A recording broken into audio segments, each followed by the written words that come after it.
একটি নতুন খবরের জন্ম হয়েছে। প্রফেসর ইউনূস মেটিকুলাস অন্তর্বর্তীকালীন সরকারের প্রধান এবং বিশ্ববরেণ্য, বাংলাদেশের গর্ব, বাংলাদেশের প্রতিটি মানুষ যাকে নিয়ে সত্যিকার অর্থেই গর্ব করার কথা ছিল, কিন্তু তার শাসনামলের ১.৫ বছরে তিনি নিজেকে যেভাবে উপস্থাপন করেছেন তাতে বোধহয় পরিস্থিতি উল্টে গেছে। এবার ভয়াবহ একটা খবর এসেছে, দেশ ত্যাগে নিষেধাজ্ঞা জারি হতে চলেছে তার বিরুদ্ধে, এরকম খবর এসেছে। সত্যিই কি প্রফেসর ইউনূসের বিরুদ্ধে দেশ ত্যাগে নিষেধাজ্ঞা জারি করা হবে? আদালতে তার এবং তার সঙ্গে তার সাঙ্গপাঙ্গ অনেকের বিরুদ্ধে হামের টিকা কেলেঙ্কারি করে হামের মহামারী আকার ধারণ যেটা করেছে তার জন্য দায়ী করে প্রফেসর ইউনূস গংদের দেশ ত্যাগে নিষেধাজ্ঞা চেয়ে আদালতে রিট করা হয়েছে। এই আদালতে যখন রিট করা হলো তখন অপেক্ষার পালা আদালত থেকে কি সিদ্ধান্ত আসে। সত্যিই যদি প্রফেসর ইউনূসের বিরুদ্ধে দেশ ত্যাগে নিষেধাজ্ঞা আসে তাহলে সেটা কোন পরিস্থিতির জন্ম দেবে? পৃথিবীব্যাপী তার যে ইমেজ, সেই ইমেজ কোথায় গিয়ে ঠেকবে? সেরকম সিদ্ধান্ত কি আদালত থেকে আসবে, নাকি এই ধরনের রিট হয়ে যাবে খারিজ? চলুন একটু জেনে দেখি কি হচ্ছে আদালতে। প্রফেসর ইউনূসের উপরে এত ক্ষেপে উঠল কেন মানুষ? থাকবেন পলিটিক্স টিভির নিয়মিত আয়োজনে।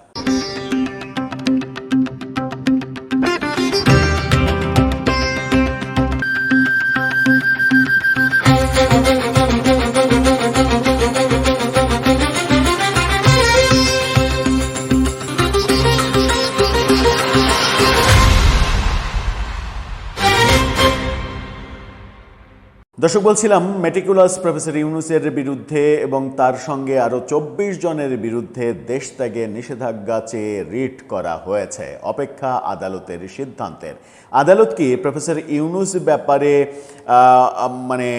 বলিষ্ঠভাবে সিদ্ধান্ত নেবেন, নাকি প্রফেসর ইউনূস বলেই তার ব্যাপারে কিছুটা ছাড় দিয়ে সিদ্ধান্ত নেবেন? যদিও আদালতের কোনো সিদ্ধান্ত নিয়ে প্রশ্ন তোলার কোনো জায়গা নেই। কি বলছে গণমাধ্যম? ডেইলি স্টার, বাংলাদেশের প্রধান ইংরেজি দৈনিক, তাদের বাংলা ভার্সনের শিরোনামটা দেখে নিন। বলছে, হামের টিকা নিয়ে অনিয়মের অভিযোগ, ডক্টর ইউনূস সহ ২৪ জনের দেশ ত্যাগে নিষেধাজ্ঞা চেয়ে রিট।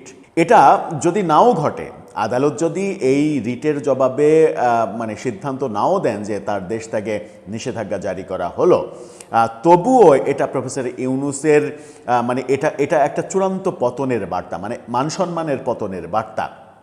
পতন তো আর হয়েছে, স্বাভাবিক পতন হয়েছে, কিন্তু তার সম্মান যেটা বিশ্বব্যাপী ছিল বলে তিনি নিজেও দাবি করেন, তার ভক্তরা দাবি করেন, পৃথিবীব্যাপী তার সম্মান, হ্যাঁ পৃথিবীব্যাপী তার সম্মান রয়েছে, কিন্তু নিজের দেশেই যিনি তার সম্মানটা ঠিক রাখতে পারেননি, তার পৃথিবীব্যাপী কি সম্মান রয়েছে সেটা তো আমরা জানি। যখন হামে শিশু মরছে, মহামারী আকার ধারণ করেছে, ৫০০ শিশু সরকারি হিসাবে প্রায় মৃত্যুবরণ করেছে, ঠিক সেই সময় তিনি বিদেশিদের নিয়ে এসে বাংলাদেশের চিকিৎসা খাত নিয়ে কীভাবে সামাজিক ব্যবসা করা যায় সেই ধান্দা তৈরি করছেন। কি বলছে গণমাধ্যম? হামের প্রাদুর্ভাবে শতাধিক শিশু, এখানে শতাধিক, ইন্টারেস্টিং। ডেইলি স্টারের সম্পাদককে প্রফেসর ইউনূসের আমলে দেখেছিলাম কলাম লিখে বলতে যে প্লিজ ডক্টর ইউনূস আপনি যাবেন না, ওই যে পদত্যাগের গুঞ্জন যখন উঠেছিল। তারপরে ইউনূসের আমলেই ডেইলি স্টার পুড়িয়ে ভেঙে চুরমার করে দিল ইউনূসের মব বাহিনী, কিন্তু ডেইলি স্টারের প্রফেসর ইউনূস প্রীতি কেন যেন যাচ্ছে না। বলছে যে শতাধিক শিশু মৃত্যুর প্রেক্ষাপটে। কি হাস্যকর শব্দ, তাই না? ৫০০-র কাছাকাছি যে মৃত্যু সেটাকে শতাধিক বলা হচ্ছে। গণমাধ্যম এরকম ন্যারেটিভ তৈরি করতেও পারে নির্লজ্জভাবে। শতাধিক শিশুর মৃত্যুর প্রেক্ষাপটে এই রোগের টিকা সংক্রান্ত কার্যক্রমে সাবেক প্রধান উপদেষ্টা ডক্টর মোহাম্মদ ইউনূস সহ অন্তর্বর্তী সরকারের সব উপদেষ্টাদের ভূমিকা তদন্তের নির্দেশনা চেয়ে হাইকোর্টে একটি রিট আবেদন করা হয়েছে। সব উপদেষ্টা বর্তমান এনসিপির আহ্বায়ক নাহিদ ইসলাম, এনসিপির মুখপাত্র আসিফ মাহমুদ সজীব ভুঁইয়া, এনসিপিতে যোগদান না করা মাহফুজ আলম, তারাও এতে ফেঁসে যেতে পারেন। হাইকোর্টের সংশ্লিষ্ট শাখায় সুপ্রিম কোর্টের আইনজীবী ব্যারিস্টার এম আশরাফুল ইসলাম এই রিট করেছেন আজকে। রিটের আবেদনের অভিযোগে বলা হয়, রাষ্ট্রীয় নিয়ন্ত্রণ থেকে হামের টিকাদান ব্যবস্থা বেসরকারি খাতে হস্তান্তরের সঙ্গে তারা জড়িত ছিলেন। কি ভয়ানক অভিযোগ! এই রিট আবেদনে মন্ত্রিপরিষদ সচিব, স্বাস্থ্য সচিব, স্বরাষ্ট্র সচিব, জনপ্রশাসন সচিব, স্বাস্থ্য অধিদপ্তরের মহাপরিচালক সহ সংশ্লিষ্ট সরকারি কর্মকর্তাদের বিবাদী করা হয়েছে। ব্যারিস্টার আশরাফুল ইসলাম ডেইলি স্টারকে বলেছেন, অন্তর্বর্তী সরকারের মাধ্যমে রাষ্ট্রীয় নিয়ন্ত্রণ থেকে হামের টিকাদান ব্যবস্থা বেসরকারি খাতে হস্তান্তর করা একটি অসৎ উদ্দেশ্য প্রণোদিত এবং অপরাধমূলক কাজ ছিল, যা তদন্ত করা প্রয়োজন। অবশ্যই তদন্ত করা প্রয়োজন, কারণ এর সঙ্গে যে ব্যবসা এবং ধান্দা জড়িত ছিল না তার গ্যারেন্টি কী? তিনি আরও জানান, সোমবার দুপুর 2টায় হাইকোর্টের সংশ্লিষ্ট বেঞ্চ এই রিটের আবেদনের ওপরে বেঞ্চে শুনানি হওয়ার কথা রয়েছে। অর্থাৎ দিন পেরোলেই সোমবার এই শুনানি হবে বলে তিনি জানিয়েছেন।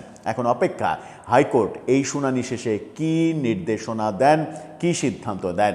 সত্যি কি প্রফেসর ইউনূস সহ তার উপদেষ্টা যারা ছিলেন, মেটিকুলাস উপদেষ্টা যারা ছিলেন, যাদের একজন গতকালকেই বললেন, এনসিপির আহ্বায়ক নাহিদ ইসলাম বললেন যে হামে শিশু মৃত্যুর এই দায় বিএনপির, এই দায় তারা এড়াতে পারে না, তারা নিজেদের দায় এড়ানোর জন্য অন্তর্বর্তী সরকারের উপরে দায় চাপানোর চেষ্টা করছে। হামের টিকা নিয়ে, হামে শিশু মৃত্যু নিয়ে এতদিন মুখ বুজেছিলেন, মুখ বুজে থাকাটাও তাও শোভন মনে হচ্ছিল, কিন্তু মুখ খোলার পরে যে বাণী তার মুখ থেকে বেরিয়ে আসলো, সেই বাণী শুধু হাস্যকর না, এই বাণী রীতিমতো অপরাধ বলেও অনেকে মনে করছেন। দর্শক, আপনার কি মনে হয় প্রফেসর ইউনূস সহ তার টোটাল বডির বিদেশ যাত্রা নিষিদ্ধ হবে, যখন সেই বডির একজন অলরেডি বিদেশে বিভিন্নভাবে সফর করছেন এবং সেখানে ওই জাতিসংঘের বিতর্কিত ভলকার তুর্কের সঙ্গেও সাক্ষাৎ করছেন, যার 24 আগস্টে যে আওয়ামী লীগ সরকার পতন, সেই পতনে অন্যতম মুখ্য ভূমিকা ছিল বলে অনেকে বলার চেষ্টা করেন। আপনার মতামত জানিয়ে লিখতে পারেন আমাদের কমেন্ট বক্সে।